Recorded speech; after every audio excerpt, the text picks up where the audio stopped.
Menarik sekali ketika memasuki tahun 2022 kita menyaksikan ada surat edaran dari Dirjen Mineral dan Batubara terkait dengan permintaan kepada pelaku industri agar tidak melakukan ekspor karena pasokan di dalam negeri ternyata tidak begitu mencukupi untuk kebutuhan perusahaan listrik negara kita. Tentu saja sebagai warga negara yang baik kita perlu mendukung upaya-upaya seperti ini karena ini akan cukup membantu industri dalam hal yang lebih luas lagi. Dan saya ingin mengajak Anda untuk memahami apa yang belakangan ini dikenal dengan nama greenflation. Dalam refleksi akhir tahun saya yang saya sampaikan ada 10 tren yang berpengaruh atau yang penting dipahami oleh kaum bisnis pada tahun 2022 bahwa ada banyak hal yang akan berpasang-pasangan. Kalau kita mengharapkan terjadi pertumbuhan ekonomi, maka ada pasangannya. Pasangannya adalah inflation atau inflasi.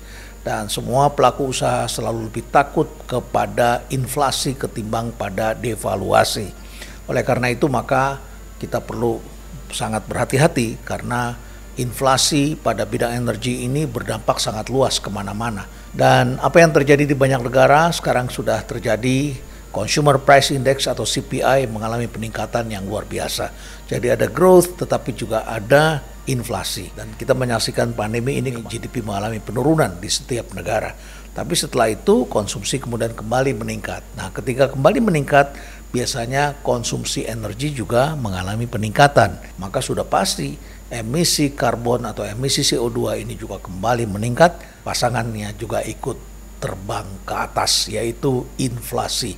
Dan khusus kali ini setelah kita semua sepakat dalam COP26 yang lalu di Calgary bahwa kita akan mengurangi penggunaan batu bara sebagai energi untuk pembangkit listrik, dan ketika itu dilakukan maka kita menyaksikan terjadi perubahan besar saat ini karena berbarengan dengan kembalinya recovery karena kita semua mulai keluar dari peristiwa pandemi, dan pada saat itulah kemudian terjadi apa yang disebut dengan greenflation. Baik, mari kita lihat dulu surat edaran dari Dirjen Mineral Batubara Pak Ridwan Jamaluddin yang kemudian dikukuhkan pidato Presiden Jokowi. Mari kita dengarkan apa kata Presiden terkait dengan domestic market obligation penggunaan batubara lokal. Ada mekanisme DMO yang mewajibkan perusahaan tambang memenuhi kebutuhan pembangkit PLN. Ini mutlak, jangan sampai dilanggar dengan alasan apapun. Perusahaan yang tidak dapat melaksanakan kewajibannya untuk memenuhi kebutuhan dalam negeri bisa diberikan sanksi. Bila perlu bukan cuma tidak mendapatkan izin ekspor, tapi juga pencabutan izin usahanya. Ya, bukan cuma pencabutan izin ekspor, tetapi izin usaha juga bisa dicabut. Karena kita penting sekali untuk menjaga kepentingan dalam negeri kita. Jadi, saudara-saudara sekalian, memang semua bangsa saat ini mengalami dilema-dilema yang tidak mudah. Ketika GDP mengalami penurunan, konsumsi energi turun. Ketika GDP meningkat, kita recovery, ternyata konsumsi energi ikut naik.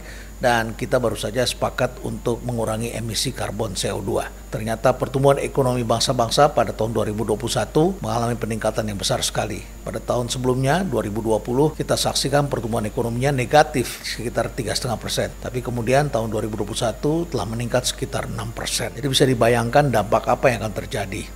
Energi mix di seluruh dunia memang unik. Walaupun kita berharap untuk bergeser menuju ke dunia baru, energi terbarukan, tetapi penggunaan energi masih banyak menggunakan batu bara. Jumlahnya lebih dari 50%. Dan kita menyaksikan penggunaan solar cell misalnya masih di bawah 5%. Energi angin juga masih kecil sekali, walaupun sekarang energi mixnya sudah mulai meningkat di sejumlah negara. Katakanlah sekitar 7-8%. Other renewables, misalnya penggunaan air terjun, penggunaan biomasa, dan lain sebagainya, itu sekitar 20%.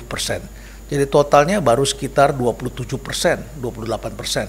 Dan ada lagi energi lain yang digunakan yaitu energi nuklir. Jumlahnya juga sekitar 7% kurang lebih. Jadi kalau kita gabungkan semuanya, barangkali sekitar 45% itu adalah energi terbarukan. Dan penggunaan batu bara masih lebih dari 50%. Dan kalau kita lihat di Indonesia, memang penggunaan batu bara ini juga sekitar 49,7% atau mendekati 50%. Migas masih 35,6%, juga masih fossil fuel.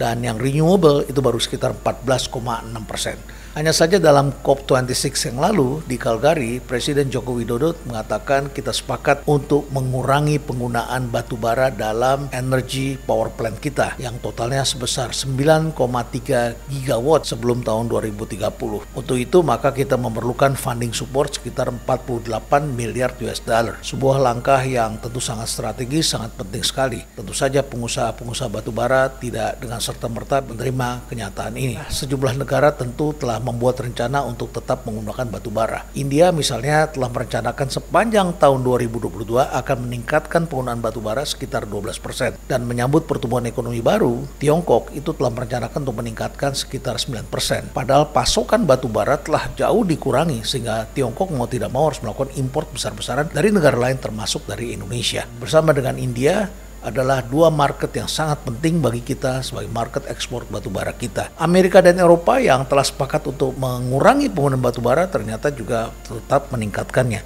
Sehingga secara total global konsumsi untuk penggunaan batu bara sepanjang tahun 2021 meningkat 2,6%.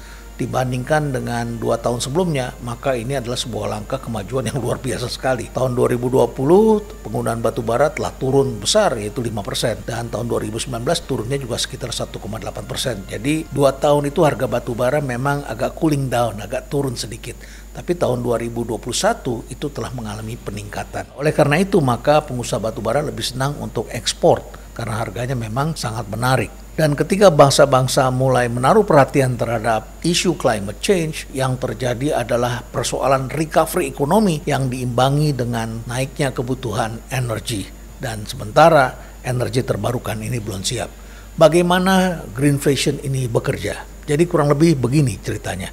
Kita telah terbiasa menggunakan dirt energy, energi berbasiskan fossil fuel yang menghasilkan emisi CO2. Ini tentu energi yang mau kita kurangi. Yang tadi sudah saya sebutkan jumlahnya sangat besar, melebihi 50% di seluruh dunia. Kita ketahui global warming dengan penggunaan energi yang demikian telah mengakibatkan pertumbuhan temperatur di muka bumi ini meningkat cukup drastis. Dan abad ini diperkirakan tumbuhnya sekitar 3 derajat. Ini luar biasa besar sekali. Dan 3 derajat ini bisa membangkitkan banyak hal termasuk virus-virus yang sudah terkubur akan keluar dari tempat persembunyiannya dan sebagian daratan atau kepulauan itu akan tenggelam.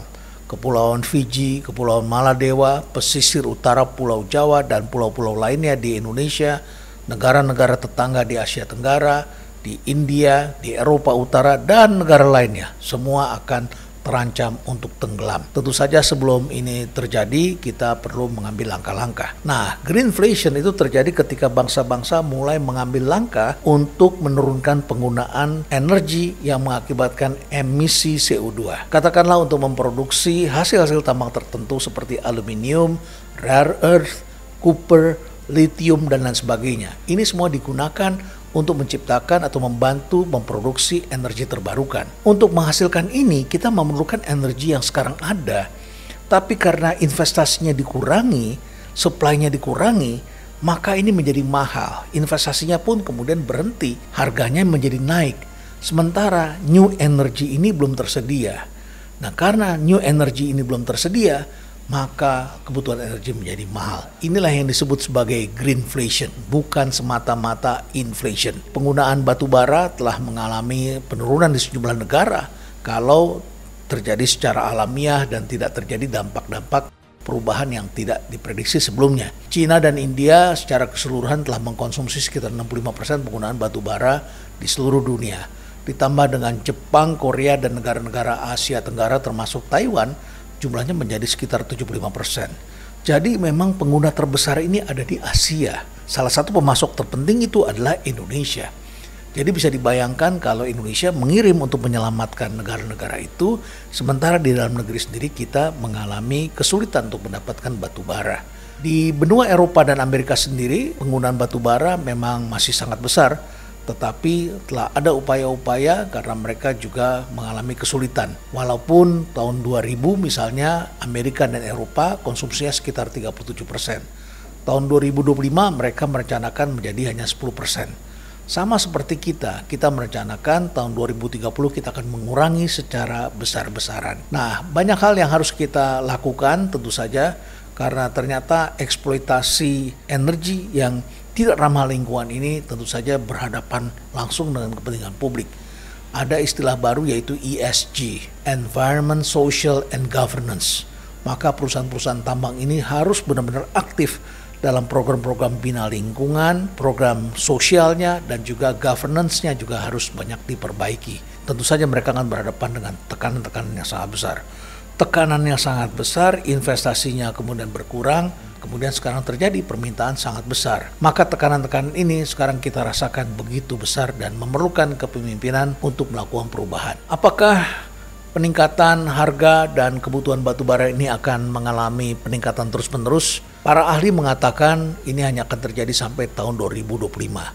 Setelah itu permintaannya akan flat out, akan lebih mendatar, karena energi terbarukan ini akan mendapatkan insentif yang luar biasa. Seperti yang dikatakan oleh Bill Gates dalam bukunya yang berjudul How to Avoid a Climate Disaster. Dia memperkenalkan apa yang disebut sebagai green premium. Selisih antara energi yang digunakan dalam energi yang kita kenal selama ini atau dirt energy ini, harganya memang sudah murah karena digunakan secara massal. Katakanlah jet fuel itu harganya sekitar $2 per gallon. Kemudian di sini ada biofuel untuk menerbangkan pesawat terbang yang ternyata costnya masih sekitar $5. Nah, selisih dari $2 ke $5 ini disebut sebagai green premium.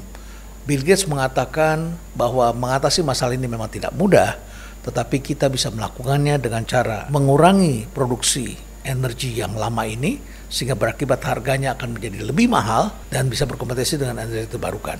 Tapi cara yang terbaik sebetulnya bukan itu, tetapi cost structure dari industri energi terbarukan ini memang harus diturunkan sehingga bisa berkompetisi dan menciptakan dunia baru. Karena konsumen pada dasarnya akan sangat dirugikan ketika harus membayar harga yang sangat mahal. Greenflation akan menjadi sahabat kita dalam menghadapi tahun-tahun yang penuh tantangan ini, bahwa pandemi akan segera berakhir, mungkin saja gangguan-gangguan akan muncul, tetapi yang menarik lagi adalah greenflation akan menjadi sahabat dari setiap pertumbuhan. Stay relevant.